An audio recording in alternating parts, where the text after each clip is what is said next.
Speaker గారితో సవినయంగా మనవి చేసేది ఏంటంటే సభ నడుపుతున్న తీరు పట్ల నా తీవ్ర ఆవేదన వ్యక్తం చేస్తా ఉన్నా. ఫస్ట్ క్వశ్చన్లో నేను చేయెత్తితే మీరు సిగ్నేటరీ కాదు, మీకు మైక్ ఇవ్వమన్నారు. థర్డ్ క్వశ్చన్లో సిగ్నేటరీ కానటువంటి వ్యక్తికి మీరేమో ఇప్పుడు మైక్ ఇచ్చారు. ఎందుకు ఇచ్చారని మేము అడగడం లేదు. సభా సాంప్రదాయాలు అందరికీ సమానంగా ఉండాలని సవినయంగా మీకు విజ్ఞప్తి చేస్తున్నాం.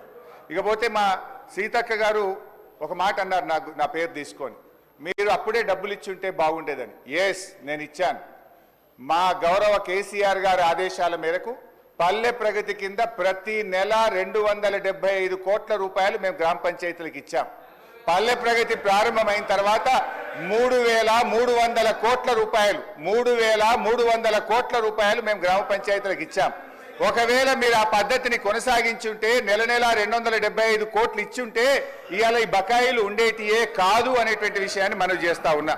ఇవాళ కాంగ్రెస్ పార్టీ ఈ సర్పంచుల పాలిట, పేద కాంట్రాక్టర్లు, ఎంపీటీసీలు, జెడ్పీటీసీల పాలిట ఈ హస్తం గుర్తు భస్మాసుర హస్తమై కూర్చున్నది. ఇవాళ వాళ్ళ ఉసురు పోసుకుంటున్నారు. సో దయచేసి మంత్రి గారిని నేను స్పష్టంగా అడిగా, సంవత్సర కాలంలో మీరు క్లియర్ చేయలేదు. ఒక్క నవంబర్లో బడా కాంట్రాక్టర్లకు 1,200 ఇచ్చారు. అందులో సగం ఇస్తే సర్పంచ్ల బిల్లులు క్లియర్ అవుతుండే. ఎప్పట్లోకి ఇస్తారో స్పష్టంగా చెప్పండి అంటే త్వరలో ఇస్తాం, చూస్తాం, చేస్తామన్నారు. ఏడాది అయినాక కూడా చూస్తాం, చేస్తామనేటువంటి మరి బాధ్యతారహితమైన సమాధానం మంత్రి గారి నుంచి వచ్చినందుకు ఈ సభ నుంచి మా తీవ్ర నిరసన తెలియజేస్తూ వాకౌట్ చేస్తున్నాం. మినిస్టర్ గారు అధ్యక్ష, గౌరవ సీనియర్ శాసనసభ్యులు హరీష్ రావు గారు మాట్లాడుతూ ప్రతి నెల 270 కోట్ల రూపాయలు రిలీజ్ చేసిన తర్వాత బకాయిలు ఉంటాయి. అధ్యక్ష, మేము డిసెంబర్లో ప్రభుత్వాన్ని ఏర్పాటు చేయడం జరిగింది. ఫిబ్రవరి మాసంలో సర్పంచుల పదవీ కాలం పూర్తయింది. ఒకవేళ ఉన్న ఒక నెల కాల సంబంధించిన బకాయిలు ఉంటుండే. ఆయనేమో ఒక పక్షాన 270 కోట్ల రూపాయలు ప్రతి నెల ఇచ్చాము అని చెప్పినప్పుడు బకాయిలు ఎక్కడికి అధ్యక్ష? ఎక్కడైనా తీసుకొచ్చి పెట్టుకున్నారు అధ్యక్ష? ఈరోజు వారి ప్రభుత్వ హయాంలో సర్పంచులు, ఉప సర్పంచులు ఆత్మహత్య చేసుకున్నారు. వారు సమాధానం చెప్పాలా? ఈరోజు గౌరవ మా పంచాయతీరాజ్ శాఖ మంత్రివర్యులు చెప్పారు, ఏ విధంగానైతే బకాయిలు మా నెత్తిపైన పెట్టి వారి ప్రభుత్వం ఆ రోజు మేము తీసుకున్న వారసత్వాన్ని ఒకటి తర్వాత ఒకటి పూరించే ప్రయత్నం చేస్తూ ఉన్నాం. ఈరోజు కూడా సర్పంచులకు కానీ, ఎంపీటీసీలకు సంబంధించింది కానీ, జెడ్పీటీసీలకు సంబంధించిన ఏవైతే బకాయిలు గత ప్రభుత్వాలు ఇవ్వకుండా పోయినాయో ఒకటి తర్వాత ఒకటి పూరించే కార్యక్రమం చేస్తూ ఉన్న సందర్భాన్ని ఈరోజు మరొక్కసారి మా గౌరవ సర్పంచులు, మాజీ సర్పంచులకి, ఇతర సభ్యులకు కూడా మేము మీ ద్వారా తెలియజేస్తా ఉన్నాం అధ్యక్ష. ఇంకోటి కూడా, గౌరవ సభ్యులు చాలామంది సీనియర్ శాసనసభ్యులు ఉన్నారు ఇక్కడ. క్వశ్చన్ అవర్స్కి సంబంధించి క్లారిఫికేషన్స్ ఉండవు. సభను పక్కదారి పట్టించే కార్యక్రమం చేస్తున్నారు.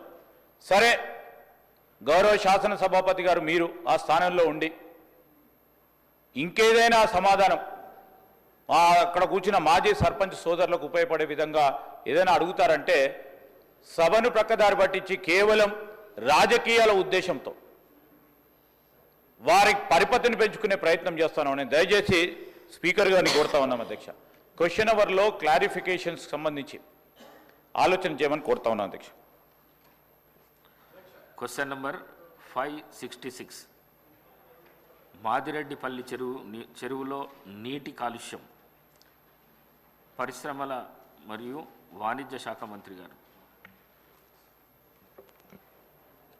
అధ్యక్ష, మొదటి ప్రశ్నకు సమాధానం అవునండి. కాలుష్య నియంత్రణ మండలి ఫిర్యాదులను స్వీకరించబడినాయి.